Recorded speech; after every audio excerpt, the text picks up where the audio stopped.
Next tonight, a victim of sexual abuse within the church has spoken to Spotlight for the first time about his ordeal.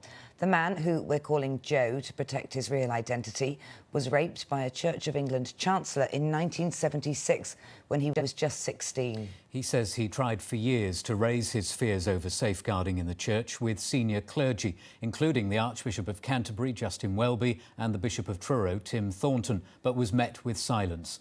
He's been speaking to Donna Birrell. Now in his 50s, Joe says the abuse he suffered at the hands of clergyman Garth Moore was made even worse by the way the Church of England handled his case over the following 4 decades.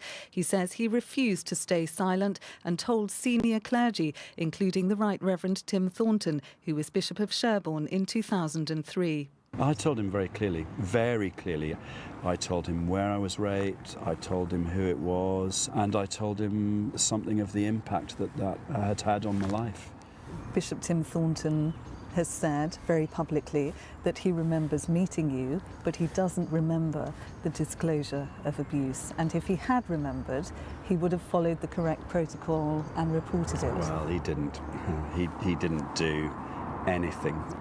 In January 2015, the Bishop of Truro, Tim Thornton, wrote to Joe to apologise for having no memory of any disclosure of abuse.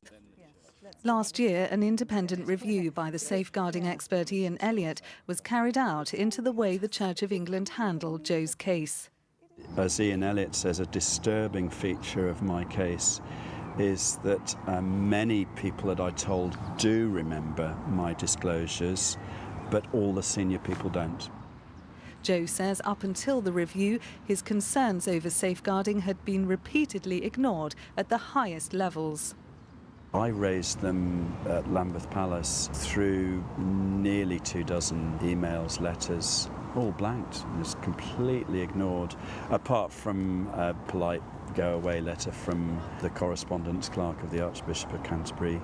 Have you ever had a response from the Archbishop of Canterbury? No, nothing. No. I was just completely shut off.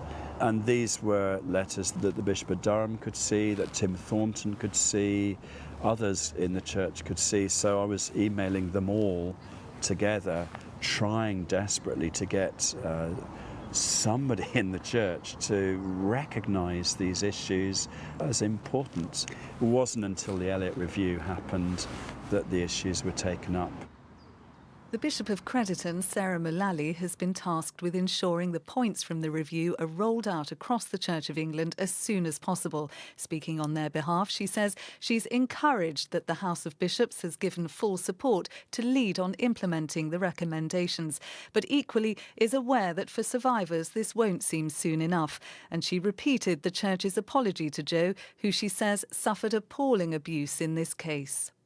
Donna Birrell, BBC Spotlight. Well, Joe's case has prompted the Church of England to make wide-ranging changes to the way it deals with young people. Justin Humphreys is head of the Church's Child Protection Advisory Service. I asked him why Joe had met a wall of silence when he tried to raise his abuse with senior members of the Church. The Church of England does have guidance, indeed called responding well, to those who have been sexually abused. But I think what we found is that was not always practiced as it should have been.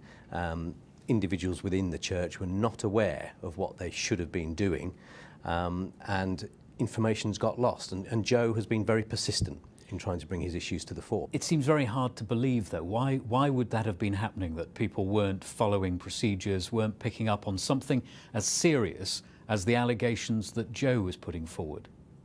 I think there could be a number of explanations for that, but I think principally there is an issue of training at stake here. Why does anyone need training to act upon something as serious as someone claiming they've been raped by a member of the clergy? No one needs training on that. That should be common sense to report that to the police and investigate thoroughly. Sure, you would think so. We would like to think so.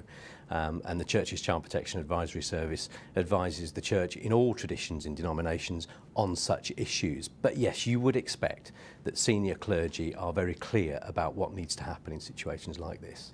And so the proposals put forward include now additional training for people such as bishops. What form do you hope that will take? Well, the training would need to address a whole range of different issues, but it would need to be practice-based, it would need to look at case studies, it would need to be easily applicable to the role of clergy at all levels to make sure that it resonates with where they are and what they do. If all goes according to plan, if someone else in the future puts claims forward, such as Joe has, of such a serious nature, how do you think they will be dealt with? I'd like to think that they would be dealt with in a more appropriate way than they have been so far. There's a key issue in terms of how advice is given to the Church of England and how that is followed.